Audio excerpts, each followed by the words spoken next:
Assalamualaikum warahmatullahi wabarakatuh. Sobat Solih dimanapun Anda berada, berjumpa lagi dengan saya Solihuddin, masih di Bang Solih Channel. Oke Sobat Solih, pagi ini saya berada di kolam lele milik saya. Ya tidak hanya lele sih, ada lele dan juga nila. Tentu saja untuk hari ini saya coba sharing ke Sobat Solih semuanya tentang lele ya, masih seputaran ikan lele. Oke, sebelumnya di depan kita ini terlihat ikan lele saya tebar 3.500 di kolam diameter 3. Pagi hari coba kita tes respon ikannya.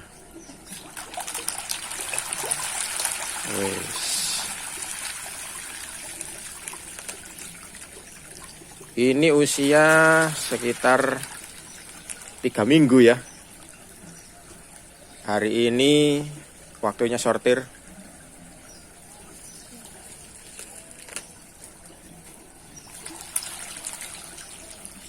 Ya alhamdulillah masih terisi kolamnya dengan lele.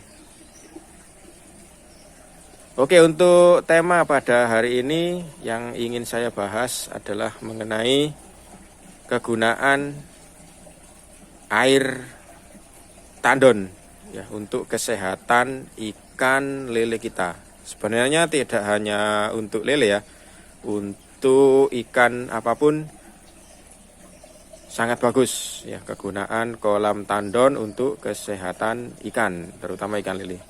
Nah, terlihat di depan sana itu kolam saya yang di ujung sana lagi dikuras, itu kolam nila merah ya. Kemudian di sebelah sini nila hitam. Ya kita coba nanti kita bandingkan sebenarnya keuntungannya lebih bagus nila atau masih di lele ya. Nanti kita bandingkan. Oke, sebelum kita bahas lebih jauh mengenai tema kita pada hari ini, kita coba keliling-keliling dulu. Kita lihat kolam saya. Oke, ini kolam berikutnya kosong, Sobat Solih ya. Kosong, tidak ada ikannya karena sudah terjual. Nah, alhamdulillah bisa kita keluarkan untuk lele konsumsi beberapa waktu yang lalu. Ya walaupun kondisinya PPKM cukup terasa susah sekali untuk keluar ikan konsumsi kita. Tapi alhamdulillah masih kita bisa jual ya. Kemudian di sini baru saja kita tebar. Ini hari ketiga. Kemarin dapat size ukuran 3 cm. Cukup kecil. Ini cukup banyak tapi ya. Karena kecil, saya putuskan untuk tebar 5.000 ekor diameter 3. Kita tes responnya. Nah. Ini 5.000 ekor.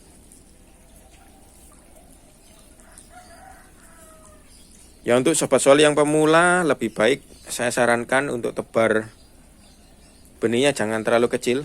Kalau ini karena saya sudah terbiasa jadi kita coba tebar ukur 3. Ini kecil ya, kecil sekali ya. Tapi alhamdulillah untuk kesehatan ikannya bagus. Oke. Lanjut di sini ada yang besar-besar saja. Ya sisa panen kemarin menyisakan yang besar-besar, di sini kita taruh di sini. Dia di sini ada kolam tandon. Ini tandon yang berbentuk seperti ini, toren seperti ini. Saya punya satu ya. Kemudian di sebelah sini, nah ini saya korbankan memang sengaja untuk tandon air. Ya tandon air di sini maksudnya air sebelum kita masukkan ke kolam budidaya, airnya ditandon di sini dulu. Nah ini kita tandon untuk awal-awalnya itu kita tandon 7 hari ya. Nah, sistemnya seperti ini. Saya jelaskan, mungkin di sini saya punya 2 kolam tandon berbentuk toren sama kolam yang sengaja saya korbankan satu ini untuk kolam tandon. Nah, di sini sistemnya ini saya bejana berhubungan ya dengan selang ini.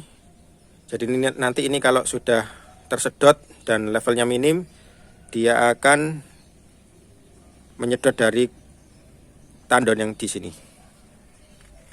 Ini kemudian nanti ada selang pengisian juga di sini untuk kolam di sini. Kemudian saat dipakai diambil dari ini selang atau paralon yang ini yang kecil ya. Di sana ada pompa kemudian mengalir ke kolam-kolam budidaya di sebelah sana.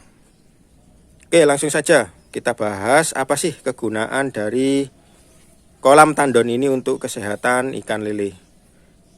Oke, yang pertama ya, kegunaan dari tandon ini adalah untuk menetralkan pH sebelum masuk ke dalam kolam budidaya. Nah, ini sangat penting sekali bahwasanya pH untuk ikan itu sebisa mungkin kita jaga netral ya. pH yang dibutuhkan ikan itu sebisa mungkin netral. Netral angka 7 maksud saya ya. Kalau dites insya Allah di sini pH-nya adalah 7. Bisa dicek di video-video saya sebelumnya. Sudah kita sering cek dan angkanya netral memang. Nah, bagaimana bisa dengan kolam tandon pH-nya menjadi netral? Nah, untuk konsepnya adalah adanya lumut atau mungkin ganggang hijau ya yang bisa memecah senyawa asam dari air di sini. Ya, sehingga tentu saja kalau senyawa asamnya sudah terpecah maka pH-nya atau derajat keasamannya bisa turun ataupun netral menjadi ke pH 7. Seperti itu, konsepnya seperti itu. Oleh karenanya di sini untuk kolam tandon saya selalu saya biarkan dalam kondisi terbuka tanpa atap. Nah, ini poin pentingnya ya. Jadi walaupun Sobat Solih menggunakan yang bentuk toren seperti itu ya, itu tetap harus dibiarkan terbuka. Nah, saran saya seperti itu, jangan ditutup karena sinar matahari nanti bisa menumbuhkan lumut. Lumutnya bisa mempercepat pemecahan senyawa asam sehingga pH-nya menjadi netral. Itu kegunaan dari kolam tandon yang pertama. Oke, cukup jelas ya. Kemudian kegunaan yang kedua adalah untuk mengendapkan mineral atau logam berat yang mungkin merugikan ikan kita atau mungkin berbahaya ya, bisa jadi logam berat tersebut berbahaya. Nah, logam berat contohnya seperti apa? Mungkin ada senyawa timbal gitu ya, timbal, merkuri, tembaga, seperti itu kita tidak tahu kualitas di air sumur kita seperti apa. Atau mungkin jika Sobat Solih menggunakan kolam atau air dari sungai seperti itu, kita tidak tahu kandungan kimianya seperti apa. Saya sangat menyarankan untuk menggunakan kolam tandon seperti ini. Kita korbankan satu kolam untuk tandon tapi bisa menyelamatkan ikan kita yang ada di kolam budidaya. Itu kegunaan yang kedua. Kemudian kegunaan yang ketiga adalah untuk menghindari adanya kandungan minyak yang ikut masuk ke dalam kolam budidaya.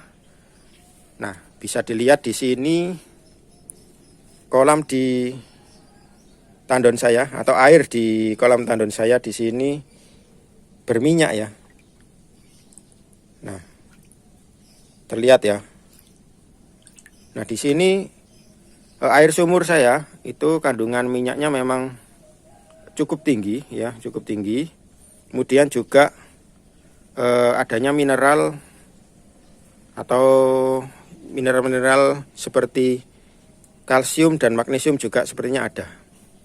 Jadi kita gunakan kolam tandon seperti ini. Nah, untuk membuktikan yang kandungan mineral seperti kalsium, magnesium itu Sobat Solih bisa tes kalau kita biarkan ya, kita biarkan beberapa saat kemudian di tepian kolam itu ada warna putih, nah itu biasanya ada mineral dari logam-logaman, bisa dari kalsium, magnesium, atau bahkan logam-logam berat yang lain. Nah itu alangkah lebih baiknya Sobat Sholih menggunakan kolam tandon seperti yang saya gunakan ini. Insya Allah terjamin bisa baik untuk ikan kita atau menyehatkan ikan yang kita pelihara. Nah, lantas bagaimana untuk pengaturannya ya, agar tadi ada mineral yang berat tidak masuk ke dalam kolam, kemudian minyak juga tidak masuk ke dalam kolam. Nah, poin pentingnya di sini, nah bisa dilihat di ujung sana, itu adalah paralon untuk menyedot air yang ada di kolam tandon ini. Nah, itu poin pentingnya untuk pemasangan paralon itu, ujungnya atau suctionnya itu berada di tengah ya. Usahakan berada di level tengah dari kolam kita. Nah, dengan seperti itu harapannya logam-logaman yang berat, yang berbahaya tadi dia mengendap di bagian bawah, kemudian minyaknya di atas ya. Nah, yang tersedot adalah yang di bagian tengah. Itu untuk konsepnya ya, sehingga memang terbukti, sudah saya membuktikan bahwasanya dengan kita mengorbankan satu kolam untuk kolam tandon ini sangat bagus untuk pertumbuhan ikan lele kita. Jadi tentunya manfaatnya sangat banyak ya, selain dari tadi pH, kemudian nafsu makan bisa terkontrol karena tidak ada kandungan logam-logaman berat yang ikut masuk ke sana. Tentunya ikan tidak stres ya, kemudian minyak-minyak tadi juga tidak ada yang masuk ke kolam budidaya kita. Seperti itu Sobat Sholih untuk kegunaan air tandon untuk kesehatan ikan kita, terutama ikan lele kita. Oke, itu ya. Mungkin manfaat lain agar tidak nganggur seperti ini ya, kosong. Di sini kita bisa tempatkan ikan yang mahal. Nah, di sini kita coba, sebenarnya di dalam sini ada ikan koi ya. Saya tambahkan satu jenis ikan yang lumayan harganya. Kita tambahkan ikan koi di sini. Tapi mohon maaf tidak terlihat ya, karena hanya beberapa ekor saja. Nah, di samping untuk indikator air di sini bagus, kalau ikannya hidup, insya Allah itu indikator bahwa air di sini masih bagus. Juga kita bisa sambil menunggu besarnya ikan. Nah, kita bisa manfaatkan tadi kolam ini untuk ikan koi. Nah, nanti kalau sudah besar tentunya harganya bisa mahal. Nanti kita bisa manfaatkan untuk dijual. Itu mungkin Sobat Sholih yang bisa saya sharingkan pada hari ini. Semoga video ini bermanfaat. Saya akhiri. Jangan lupa komen ya, like juga dan share ke teman-teman kalian. Wassalamualaikum warahmatullahi wabarakatuh. Salam sukses pemuda peternak ikan Indonesia. Mantap.